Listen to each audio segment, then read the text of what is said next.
नमस्कार दोस्तों, मेरा नाम है मनीष कुमार सिंह और आपका बहुत-बहुत स्वागत करता हूं मैं 4 पीएम महाराष्ट्र पे। दोस्तों, महाराष्ट्र की बड़ी खबरें हम लेकर के आते हैं और अब जो बड़ी खबर हम लेकर के आए हैं वो जुड़ी हुई है डिप्टी सीएम देवेंद्र फडणवीस। देवेंद्र फडणवीस को लेकर के एक बड़ी खबर जो है वो सामने आई है और वो खबर है कि इस बार विधानसभा चुनाव में भी जो अहम जिम्मेदारी है वो देवेंद्र फडणवीस को जो है वो सौंपी गई है। आपको बता दें कि लोकसभा चुनाव में जो महायुति की हार हुई है, जो सीटों का नुकसान हुआ है, उसके बाद ये लगातार आकलन लगाए जा रहे थे कि अब देवेंद्र फडणवीस जो है उनका कार्यभार जो है वो किसी और को दिया जा सकता है और कोई और नेता जो है वो विधानसभा चुनाव में लीड कर सकते हैं और देवेंद्र फडणवीस जो है उनकी भूमिका केंद्र में बढ़ सकती है। लेकिन अब फिर से जो है ये देखने को मिला है कि विधानसभा चुनाव को देखते हुए देवेंद्र फडणवीस को महाराष्ट्र में एक अहम पारी जो है फिर से दे दी गई है। और बता दें कि भाजपा की तरफ से जो खबरें आ रही हैं कि वरिष्ठ नेता और मुख्यमंत्री देवेंद्र फडणवीस राज्य में आगामी विधानसभा चुनाव के लिए सीट बंटवारे और सहयोगियों के साथ बातचीत पर निर्णय जो लेंगे, जो फैसला करेंगे, वो अब देवेंद्र फडणवीस ही करेंगे।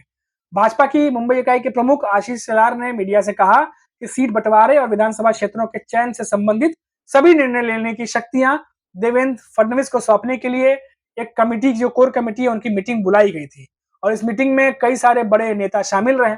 और साथ ही साथ उन्होंने बताया कि इस कदम का उद्देश्य कुछ महीने में होने वाले विधानसभा चुनाव की तैयारियों को लेकर के था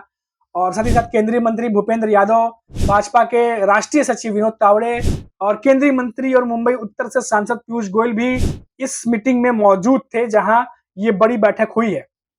अब आपको बता दें कि लोकसभा चुनाव में आपको याद ही होगा कि लोकसभा चुनाव में देवेंद्र फडणवीस जो है बीजेपी की तरफ से पूरा कार्यभार वो संभाल रहे थे और एकनाथ शिंदे जो शिवसेना है और जो अजित पवार की एनसीपी है और जो देवेंद्र फडणवीस की बीजेपी है, इनके बीच में सीट बंटवारे को लेकर काफी बैठकें हुई। हालांकि मीडिया में ये लगातार कहते रहे कि सब कुछ ठीक है और हमने जल्दी फैसला ले लेंगे, लेकिन जल्द फैसला करते करते काफी सीटों के बंटवारे में डिले हुआ, देरी हुई और बाद में जब सीटों का नुकसान हुआ तो महायुति के कुछ नेता ये भी कहते आए कि सीटों के बंटवारे में देरी हुई, जिसकी वजह से कैंपेन ठीक से नहीं कर पाए और नतीजा ये रहा कि कई जगह उन्हें सीट गंवानी पड़ी, उन्हें कई प्रत्याशियों को हार का मुंह देखना पड़ा।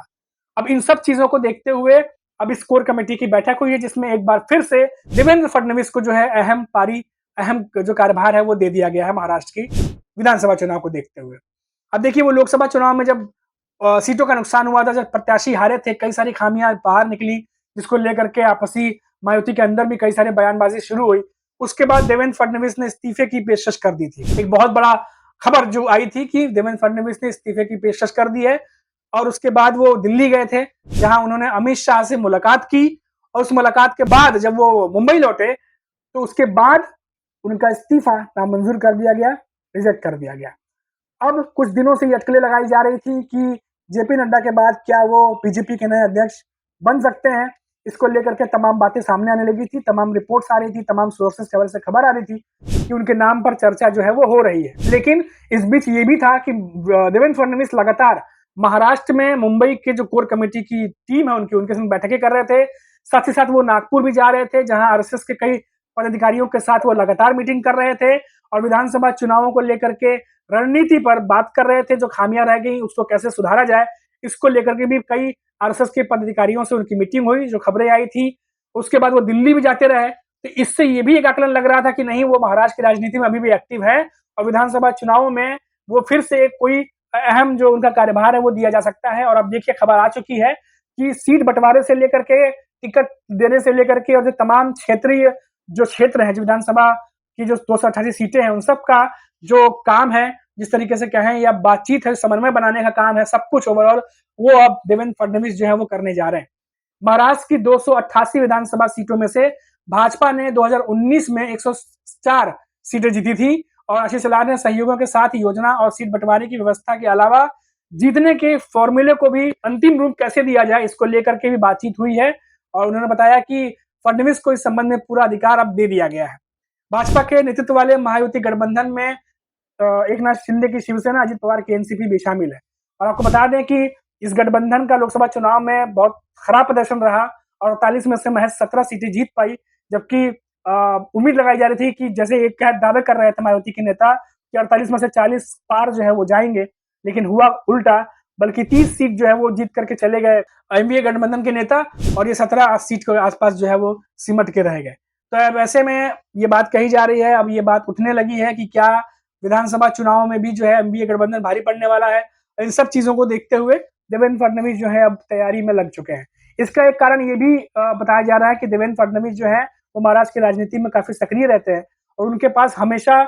गृह मंत्रालय जो है वो रहता है, और उन्हें बहुत अच्छे से पता होता है कि पार्टी के भीतर और पार्टी के बाहर यानी विरोधी खेमे में भी क्या कुछ चल रहा है। इसका अंदाजा भली भांति रहता है, और उन्हें तमाम जो चीजें घटित होती हैं उसके बारे में इंफॉर्मेशन रहती है, जिसके वजह से वो सही समय पर सही डिसीजन ले पाते हैं। और हमने जो घटनाक्रम देखा है पिछले 2019 के बाद से, उसमें देख ही सकते, सभी को पता है कि देवेंद्र फडणवीस कितने सक्रिय रहे हैं उन राजनीति में। और अब विधानसभा चुनाव को देखते हुए जो हाल हुआ है लोकसभा चुनाव में, बीजेपी ने एक बार फिर से देवेंद्र फडणवीस को आगे किया है और फिर से वो जिम्मेदारी दे दी गई है। अब देखना होगा कि बीजेपी का ये फैसला सही साबित होता है या गलत होता है, ये तो आने वाला वक्त बताएगा जब विधानसभा चुनाव के नतीजे सामने आएंगे। लेकिन इतनी जरूर है कि लोकसभा चुनाव में जिस तरीके का हार हुई है महायुति की, उसको देखते हुए कहा जा सकता है कि देवेंद्र फडणवीस के लिए राह आसान नहीं होगी, उनकी राह इस बार बहुत मुश्किल है। और जिस तरीके से खासकर उद्धव ठाकरे और शरद पवार की तैयारियां चल रही हैं, उसको देखकर, और साथ ही साथ जिस तरीके से कांग्रेस ने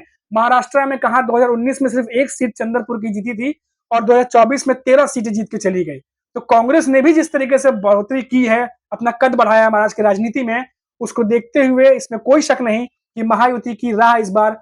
आसान नहीं है, बल्कि बहुत ज्यादा मुश्किल है। अभी के लिए फिलहाल इतना ही, फिर लौटेंगे तो बात करेंगे महाराष्ट्र की किसी बड़ी खबर पर। तब तक आप देखते रहिए 4 PM महाराष्ट्र, और मुझे इजाजत दीजिए। नमस्कार।